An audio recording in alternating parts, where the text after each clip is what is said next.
Hello there.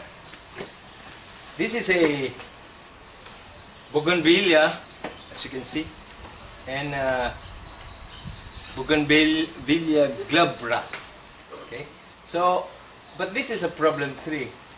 You see, there's a reverse taper there.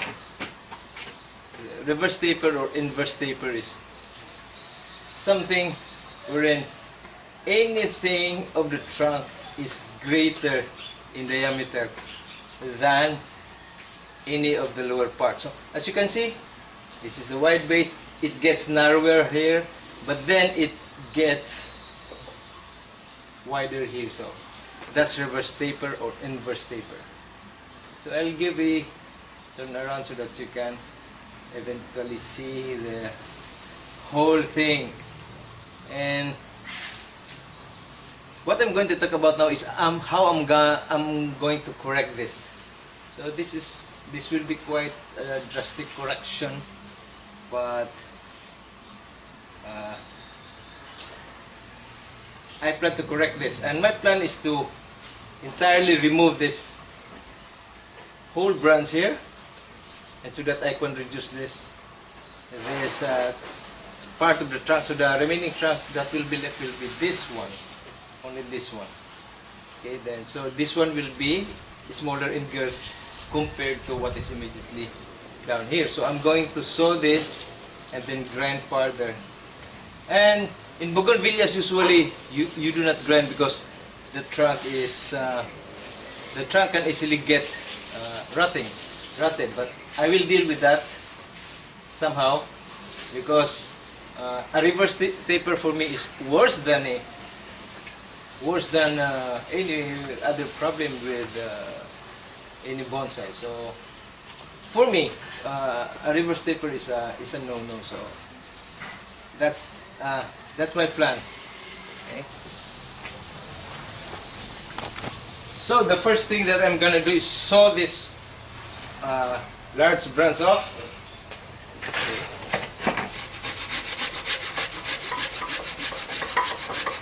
Then I will nibble it with the branch cutter, or the knob cutter. So I prefer the knob cutter than the concave branch cutter.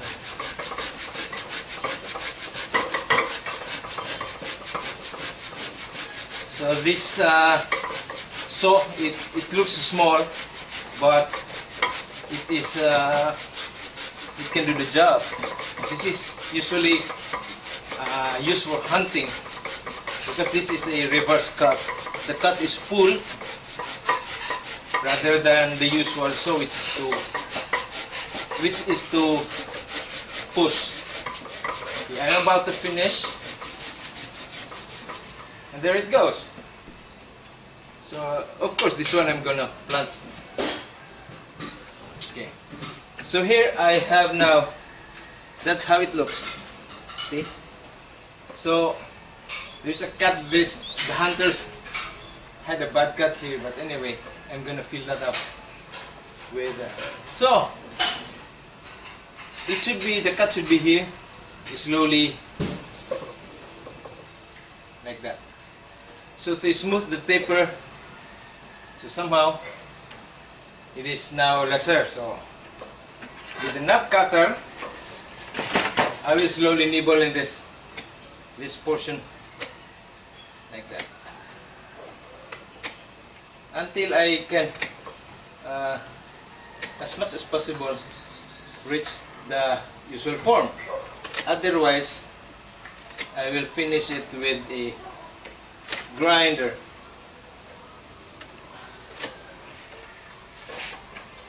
Okay, so I'll show this to you so that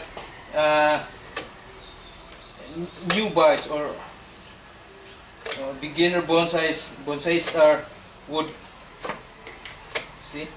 would somehow feel how it works. If you do not have that opportunity to have these projects like this in your home, then at least you see in the video and somehow you get a feel of how it is being done. Okay.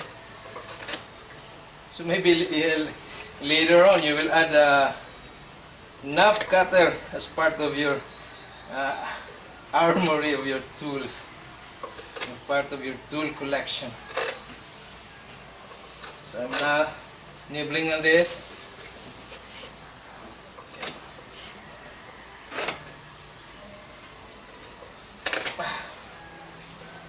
Anyway, this nibbling job, this side,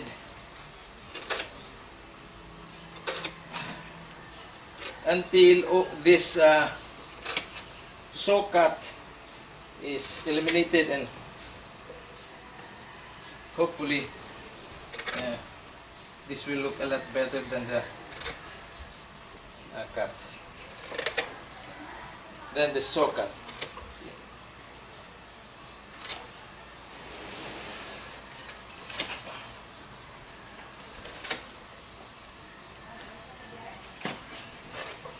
I'm almost done, but I'll show you. So you can see it's already smooth, but it's still bulging. Actually, it's still bulging, but okay, the front will still be this. Okay, the front will still be this. I'll be wiring this branch and hopefully move that to this side, and maybe some branches will grow somewhere and cover this.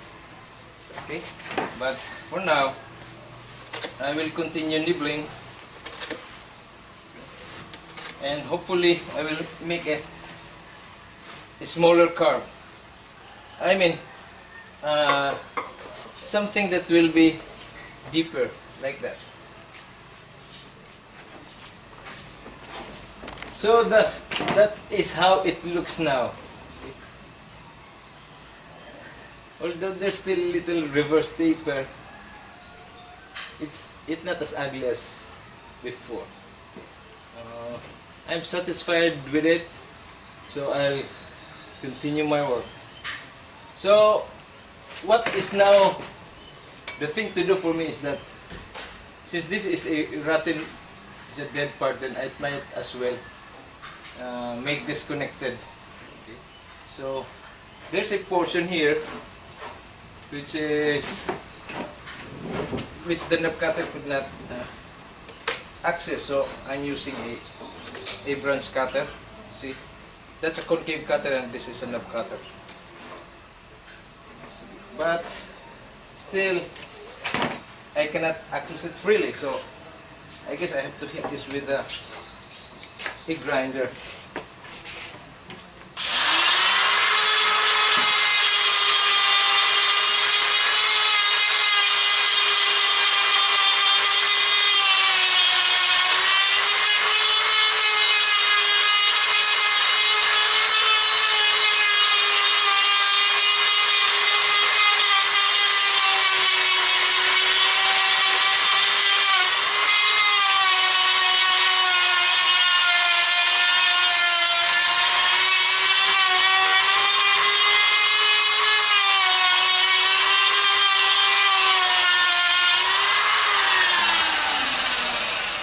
Bougainvilla is a softwoods, and so there goes the pieces, and the way to use the grinder is just to let it cut first on its own, then eventually as you feel the force needed, then that's a time to push a little, okay, but only a little. So again, when you let the grinder warm up for a few seconds.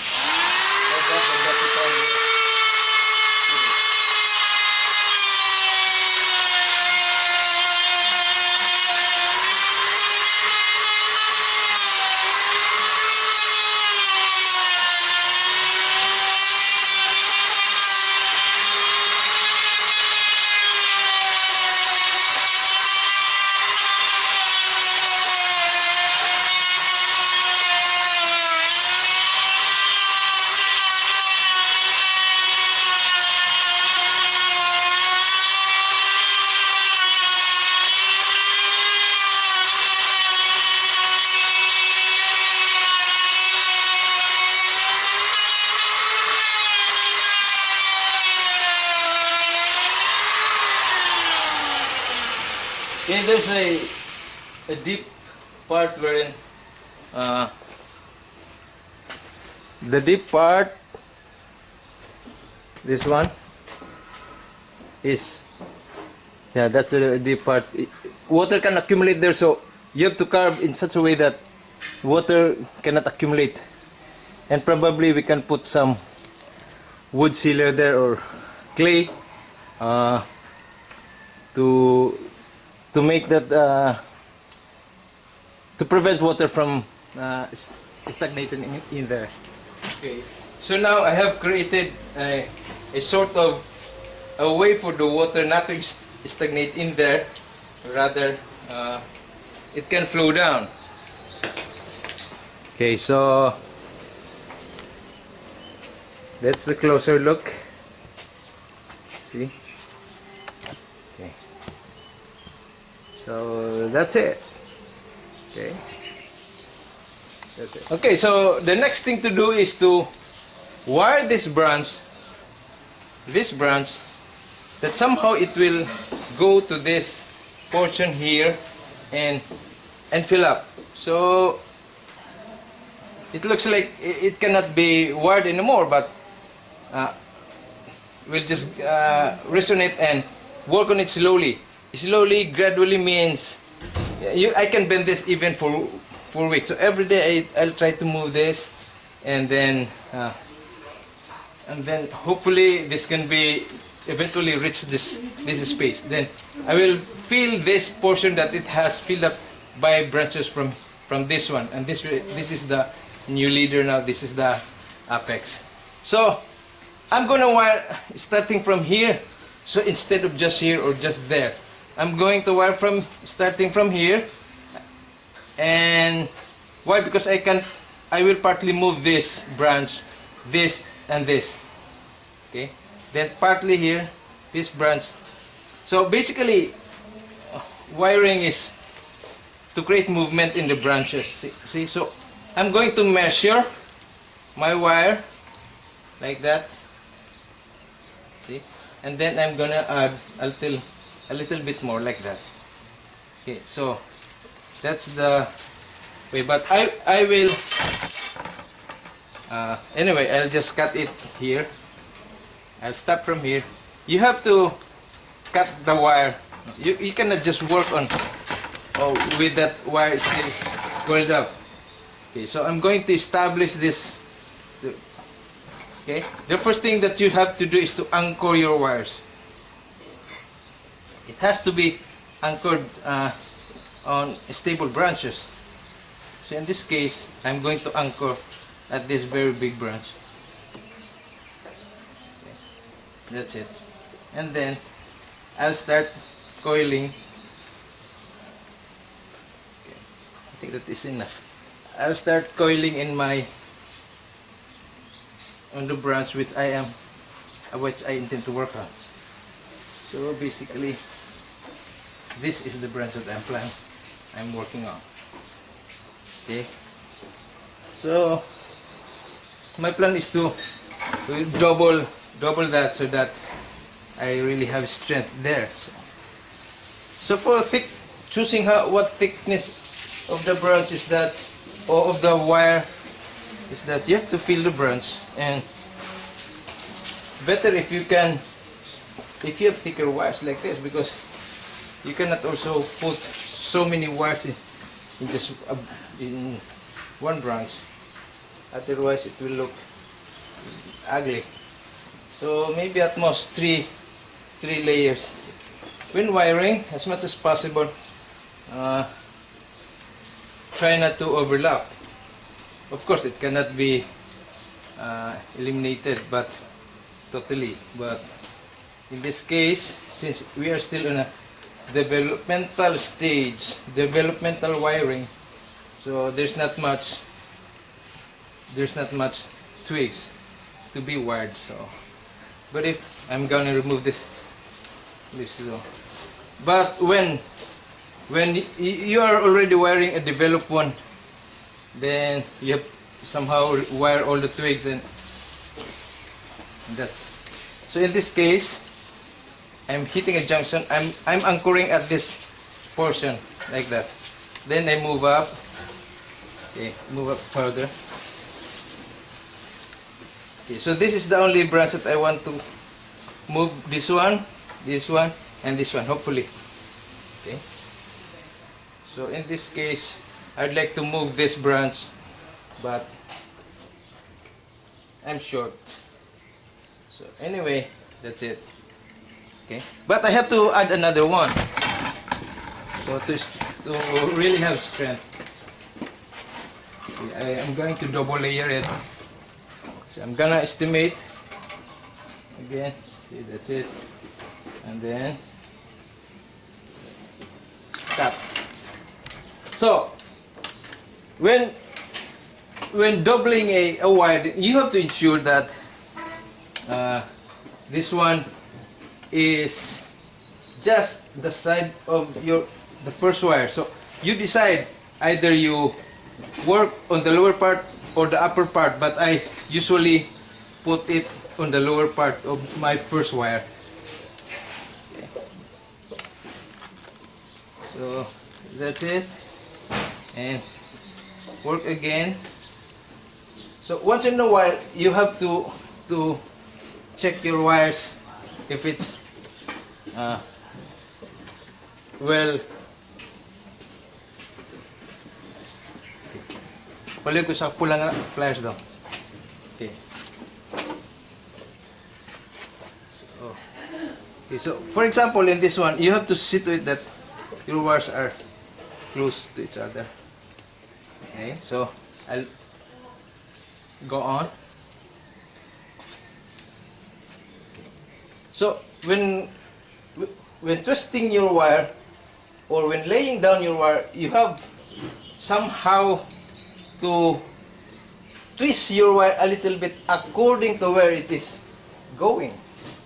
Otherwise, you will be creating an unnecessary stress in the wires, and by the time you bend your branches, your wires are doubly stressed. So other people, other artists even bend the branches as they install the wires. So I do that also once in a while, but in this case, no, not necessary.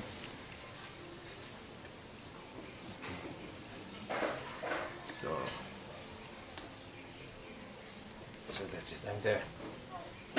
Okay, now we can start bending. As I've said, you have to be very careful because bougainvilleas can easily crack. So you have to do it slowly, and you do not have to finish it in one day unless you're a handler and you're working for somebody's. But for me, I sometimes go out to lunch first, then French cutter nga gamay dong. Okay, so since this is the front, you have to have some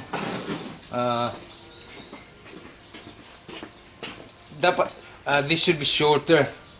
Okay, so you have to remove some branch so that it will not really be poking. It will not be poking to the. Okay.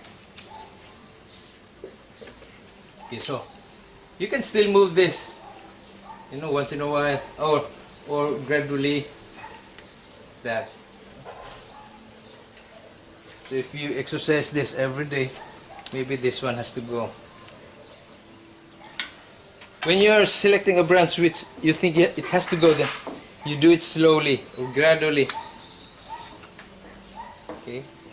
So I think that will be for now. Okay. Look ito dong. So I'll show you. Ito na. That's it.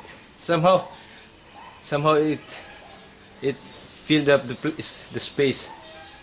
Okay. Oh, there's one going down. This has to go. It's going down. Okay. Oh, this one is. Anyway, that's it. Then what is left is this space, but this can be easily filled with branches here. Okay. So my technique here is clip and grow. So, but branches can, probably this branch can get bigger, there, and then I can maintain the silhouette. Okay. So basically that's it then. Maybe this bonsai needs wiring, the overall, and probably some bunting, because these are already too hard, and this has to be lowered down, that side to be lowered down, then the apex move a little bit to the center like this.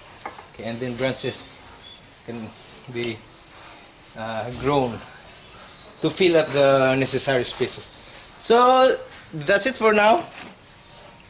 Correction of the reverse taper.